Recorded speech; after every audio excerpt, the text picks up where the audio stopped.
అందరికీ నమస్కారం. అటు గుంటూరు ఇటు హిందూపూర్ మున్సిపల్ ఎలక్షన్స్లో కాక రేపుతున్న క్యాంపు రాజకీయాలు. మున్సిపల్ ఎలక్షన్స్ ఏంటి అనుకోవచ్చు మీరు. అంటే గుంటూరు హిందూపూర్ ఎలక్షన్స్లో గుంటూరులోనేమో స్టాండింగ్ కమిటీ ఎలక్షన్స్, హిందూపూర్లోనేమో చైర్మన్ ఎలక్షను. ఈ రెండు ఎలక్షన్స్లు కూడా కాక రేపుతున్నాయి. దాంతో వైసీపీ టీడీపీ రెండు కూడా క్యాంపు రాజకీయాలు నడుపుతూ ఉన్నాయి. ఏపీ రాజకీయాలే వేరయ్యా అని మరోసారి రుజువైంది. ఎన్నిక చిన్నదైనా రాజకీయం మాత్రం తగ్గేదిలే అన్నట్టుంది. అటు Guntur municipal corporation standing committee ఎన్నికలు, ఇటు హిందూపూర్లోని మున్సిపల్ చైర్మన్ ఎన్నిక కాక పుట్టిస్తుంది. అసలు ఏం జరుగుతుంది, ఏం జరగబోతుంది అన్న ఉత్కంఠత పెంచుతుంది రెండు ప్రాంతాల్లో కూడా.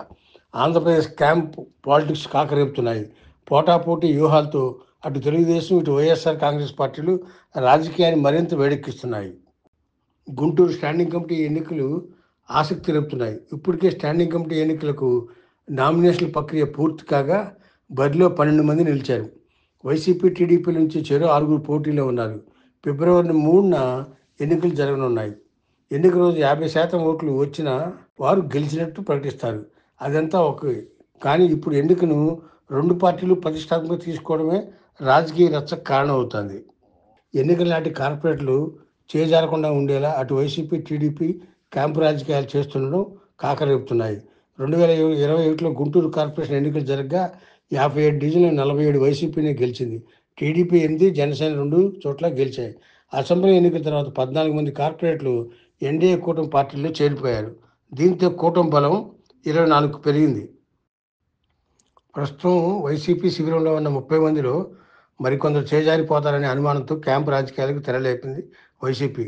అటు కూటమి సైతం తమ దగ్గర ఉన్న కార్పొరేట్లు పక్కచూపులు చూడకుండా క్యాంపుకు తరలించింది. ఇటు సత్యసాయి జిల్లా హిందూపూర్ మున్సిపాలిటీలోనూ క్యాంపు రాజకీయం కాకపుట్టిస్తుంది. వైసీపీ నుంచి గెలిచిన చైర్పర్సన్ ఇంద్రజ ఆ పార్టీకి రాజీనామా చేసి టీడీపీలో చేరడంతో చైర్మన్ పీఠం ఖాళీ అయింది. ఫిబ్రవరి 3 మున్సిపల్ చైర్మన్ ఎన్నిక జరగనుండడంతో టీడీపీ అలర్ట్ అయింది. 20 మంది కౌన్సిలర్లు బెంగళూరు క్యాంపుకు తరలించడంతో హిందూపూర్ రాజకీయాలు వేడెక్కుతున్నాయి.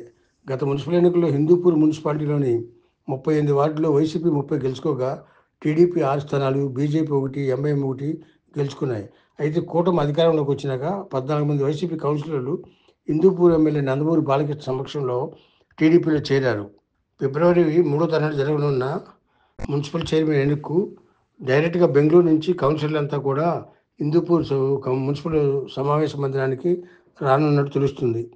ఎవరి క్యాంపు రాజకీయాలు ఫలిస్తాయో, వైసీపీయా టీడీపీయా అనేది ఫిబ్రవరి 3వ వరకు వేచి చూడాల్సిందే. అటు గుంటూరు స్టాండింగ్ కమిటీ కౌన్సిల్ కానీ, ఇటు హిందూపూర్ మున్సిపల్ చైర్మన్ ఎన్నిక కానీ 3వ జరగనుంది. ఈ 2 ఎలక్షన్లు ఎవరు గెలుస్తారనేది ఉత్కంఠతగా ఎదురు చూస్తున్నారు ఇరు పార్టీల వారు కూడా. వేచి చూద్దాం ఎవరు రాజకీయాలు సక్సెస్ అవుతాయో. హాయ్ ఫ్రెండ్స్, మా ఫ్యూచర్ టుడే ఛానల్ చూస్తున్నందుకు చాలా థ్యాంక్స్. మరిన్ని లేటెస్ట్ వీడియోస్ కోసం వెంటనే సబ్స్క్రైబ్ చేయండి. అలాగే ఈ బెల్ని కూడా రింగ్ చేసేయండి. మా లేటెస్ట్ వీడియోస్ నోటిఫికేషన్స్ అన్నీ మీ మొబైల్లో వస్తాయి. మా వీడియోస్ మీకు నచ్చితే లైక్ చేయండి, షేర్ చేయండి, నచ్చకపోతే కామెంట్ చేయండి.